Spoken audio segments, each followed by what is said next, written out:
नमस्कार. आमच्या जलाशयाच्या माध्यमातून एक प्रश्न तुम्हाला विचारायचा आहे, महत्त्वाचा प्रश्न आहे. आज इकडे दुर्गाडीला भिंत कोसळली आहे आणि ती दुर्गामाता तुमची जिव्हाळ्याची आहे. दुर्गामाताला तुम्ही मानता, दुर्गामाता तुमचं संसारते, हे मला त्याच्यावरती काय बोलायचं तुम्हाला? हे बघा, जसं की जय दुर्गा भवानी. दुर्गा देवीचं मंदिर हे खरं तर जागृत देवस्थान आहे. ऐतिहासिक कल्याण नगरी आपण वारंवार बोलतो, पण ह्या ऐतिहासिक नगरीला दुर्गा देवीचा आशीर्वाद तर लाभलेला आहे. पण त्याच दुर्गा देवीचा आज म्हणजे काम जे केलेलं आहे त्या कामाच्या ठिकाणी ती भिंत कोसळली आहे.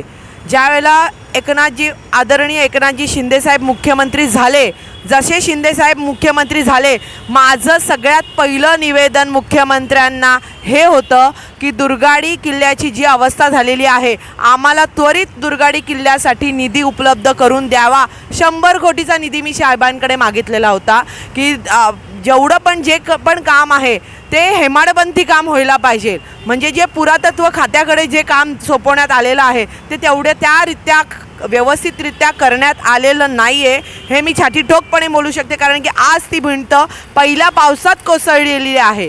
ती सेफ्टी वॉल आपण बुरुज बोलतो, तो बुरुज पडलेला आहे. एक शोकांतिका आहे की हा कुठल्या कॉन्ट्रॅक्टरला तुम्ही काम दिलेलं आहे साहेब. या अशा कॉन्ट्रॅक्टरला खरं तर यांच्यावरती कारवाई झाली पाहिजे आणि जे हेमाडपंथी काम व्हायला पाहिजे, ज्या पद्धतीने ठोस काम, ते काम ह्या नाही तर दुसऱ्या ठेकेदाराला चांगल्या देण्यात यावं. आणि देवीचं जे देवस्थान आहे ते जागृत देवस्थान आहे, त्याची गरिमा बाळगावी. मला हेच म्हणणं आहे की शिंदेसाहेब जसे मुख्यमंत्री झाले त्या पहिल्या क्षणाला मी शिंदेसाहेबांना निवेदन दिलं की साहेब, दुर्गाडी देवीचं हे देवस्थान आहे हे चांगलं करण्यात यावं.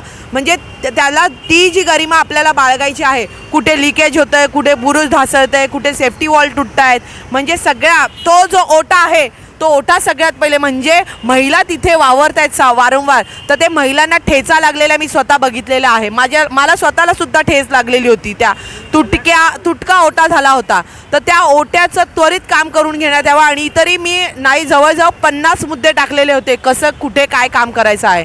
तर शिंदेसाहेबांनी ही माझी मागणी पूर्ण केली आणि शिंदेसाहेबांनी कमीत कमी 25 करोड रुपये तरी निधी कल्याणच्या ह्या दुर्गाडी आईचं देवस्थान जपण्यासाठी दिलेलं आहे. याकरता मी तात्कालिक मुख्यमंत्री आणि आता सध्याचे उपमुख्यमंत्री आणि शासनाचे आभार व्यक्त करते. जय हिंद, जय महाराष्ट्र. या तुमच्या लाडक्या लेकीकडनं धन्यवाद.